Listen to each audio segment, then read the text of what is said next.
Eyo nga tufudde speed yayi Lawrence abantu balina sente tebakutiisa tujja kukola sente ez'abalina fe tujja kwaba amaanyi ngaabo abali ku sente z'abazadde baabwe fe tuli bahasira Samanankani nkutumiddeko nnyo ono wa bagita Little Flowers no bagita Little Talented Artist Association Little yes esangibwawo nga yambukawo ewa Pastani Bujingo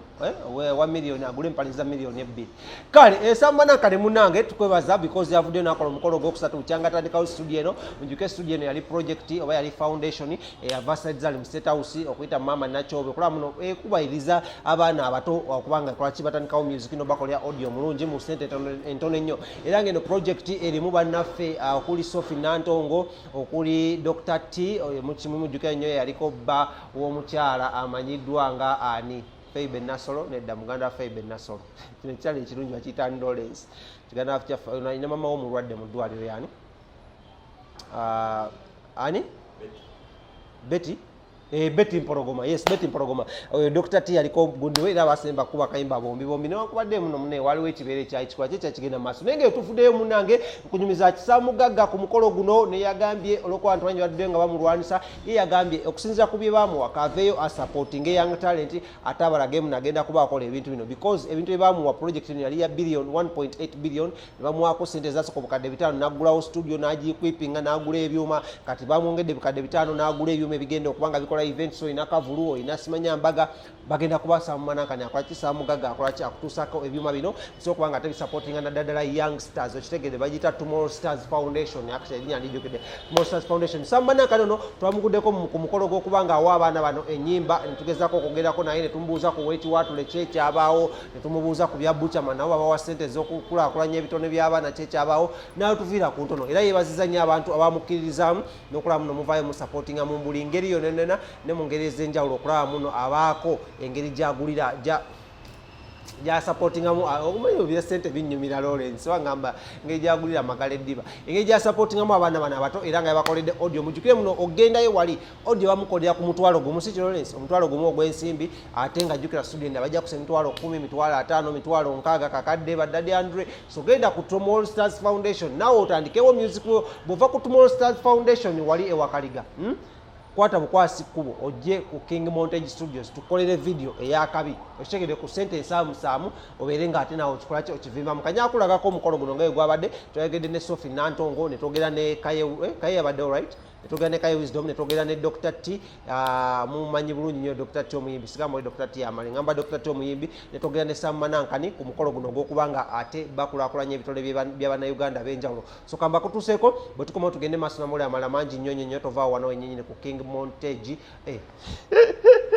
tova wano wennyini ku Celeb Jazz with the one the king himself ate tukomawo tugenda kuba maliza ne story ya mwana muwala amanyiddwa nga full figure ne kojja omugezigezi olutalo lugenda maaso wali ku na nnyo kati we nayita saagala ate kubonyabonyezaawo bannange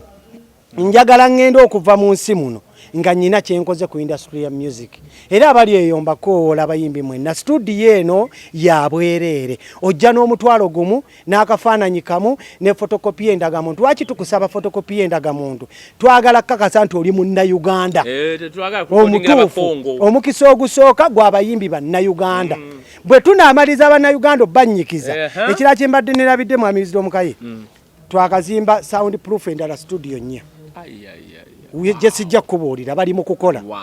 wano tojja kunsangawo okumala omwezi ng'ate ndi kaseese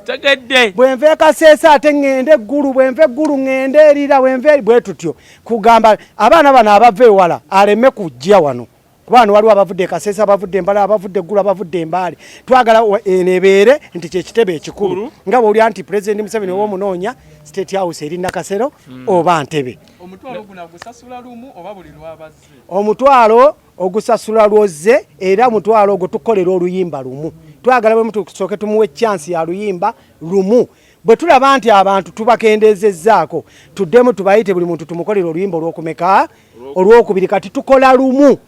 oluyimba lumu era ne video tukolera etya emu ku mutwalo ogwo